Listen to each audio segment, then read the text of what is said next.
being an independent contractor using the contract model in itself is not the issue. It's more around like the kind of the conditions around that contracting. Like, I have plenty of friends who are freelancers who, you know, they put out their rate, they negotiate the contract, you know, they set their work. It's great. You know, you're working from home, you can walk to the coffee shop. Like, that's awesome. Yeah. That's what independent contracting is supposed to be. Like, it's supposed to be like you're basically running like a small business. To me, like, these kinds of spaces where, you know, like in these apps, like you get a contract and you can't even access the app until you sign it. And, you know, this is where like you have the arbitration where you're like not gonna sue and like all of these things. And you don't get to say anything about the rate, you know, that's being charged. You don't get to say pretty much anything. And You mean like the fees that the fees, platforms take out? yeah. Like if you're a real independent contractor, you get to have a say on that. And so like it's that like it's not a level playing field again in terms of who gets to have some like real power over what the work is. And I think that's one of the reasons why, at least in that kind of sector of gig, there's all these lawsuits around whether they're really independent contractors. And they've I think the jury is still out versus, you know, these folks are employees. Like, stop calling them that. And I know, like, you know, like, we were surprised a high percent of, like, a high percent of the drivers we surveyed said that they are their own boss. And then an equally high percent of drivers said they want to be employees. And we're like, oh, that's really interesting. Yeah. And it's partially because, like, you know, especially because you're not someone who's charging $50 an hour or $100 an hour, you know, like being able to, or $20 an hour or something like that. But you know, your costs should include the fact that you're paying for your own, like your own healthcare and your own workers' comp or your own like benefits. And when we ask drivers, it's like, do you want these things? And they're like, yes. Like, I want paid time off. I want to be able to take, I want to be able to have access to health insurance through my employer. And so for me, it's like, what did you give up, you know, for this kind of, this kind of flexibility? And why can't you have those things? Because it goes back to what I was saying earlier, is like, why can't you have like a decent paying job that, you know, even if it's like, you know, not like a high skilled kind of job, but it's still an important one, and, you know, be able to buy a house, you know, like, why can't we like go back to thinking about those like bare things, like that if you get sick, you don't have to worry about like the doctor's fees, that you can afford school, or you can send your kids to school. So why can't we think about like the things that we've given up as workers in order to get some of these kind of like newer things, like the individuality, the flexibility. And I think you can have both of those together. But I think it means kind of pushing back in some of these different ways that work has come down. If we're talking about turning a lot of these freelancer jobs into actual employees, does that put pressure on those hiring to offer employee benefits like healthcare and all this and that? They would have to. So do you think that would disincentivize them from using a contractor in the first place and maybe just hiring people? Part-time, hiring an actual employee instead of, that would like say come into the office, be essentially taking away the incentives of being a freelancer in the first place, the flexibility and all that. Could that potentially take away those benefits?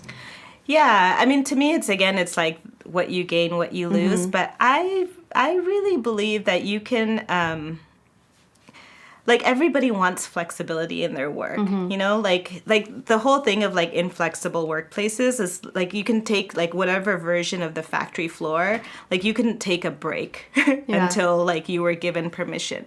No one wants to work like that. Yeah. But there's plenty of like jobs now that let you work from home, that let you set your own hours. I think most folks want the consistency Like versus like you still want to be able to like stop working at some point in the day.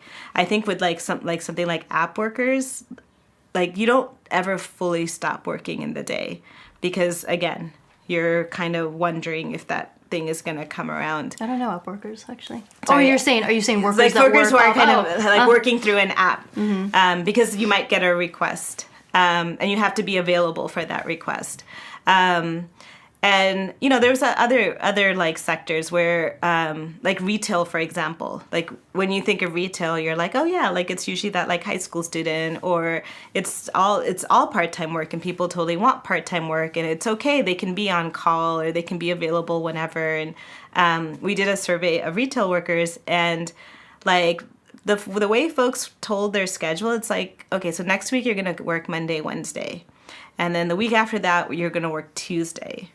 And the week after that, you're going to work Monday through Friday. Yeah, that's how I remember all of my retail restaurant jobs. Right. And it's like, you know what? We have the technology so that you can give people consistent work and still be adaptable and still kind of allow for flexibility. Like, we have the technology now. Like, let's use technology for that. So why are we still scheduling people like, you know, 2 hours here, 10 hours there, 20 hours there? What do employers say when you talk to them?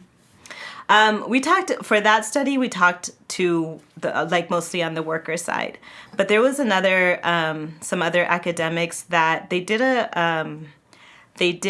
like a test with Gap, and they created they used like some kind of like phone app for people to be able like to give people their schedules ahead of time, and then if there had to be adjustments, there was like a system for doing that.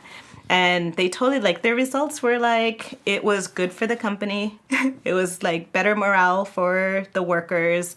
And, you know, it's a test run, but like it's actually possible. Like, to me, like, that's the thing is like, you can do these things. They're okay. Like, they're not going to kill the company. And that's often the fear is like, it's going to kill the company. But actually, like, again, it's like my baseline is like, take care of the people who are working. They're like your bread and butter, you know? And like, let's keep thinking of ways to like lift the floor and make, you know, more stable schedules so people can plan their lives, and like decent wages and give them benefits.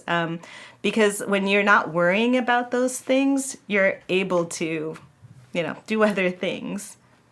I had one more question about the whole freelancer, and the reason why I'm so interested in this because I'm actually a freelancer outside of this as well. So I work in this space a lot, and I'm just thinking of because a lot of my projects are usually only between like 6 weeks to maybe a couple months. So I'm wondering how that would work with benefits and healthcare. I have no idea what it looks like on the employer side, but I'm wondering just what that would look like for them. You know. But logistically offering benefits to someone for just a few months or something like that. So yeah, I like for me like there's certain folks who I think are freelancers, and that's cool. You know, it's kind of what I was saying is like you can negotiate your work, and you put in the cost of benefits into your rate. Like that's the way you would wrap I see. around Yeah, it. I do that. Right. Like it's there. Like the company is still paying for it, but it's paying for it in a different model than like they provide it and you work.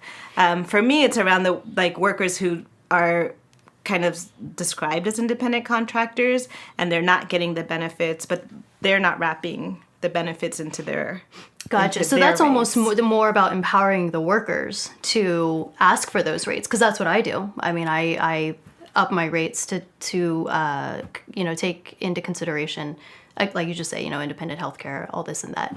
Yeah. Giving them the power to negotiate their rates or give them the benefits. You know, like let's rethink, is this really an independent contractor relationship but what you're getting here is you get neither. Hey everyone, thanks so much for watching the episode. If you're interested in contributing to the conversation and supporting the show, there's 2 easy things you can do. 1, click subscribe, and 2, visit our Patreon page where you get exclusive access to the Exploring Minds community.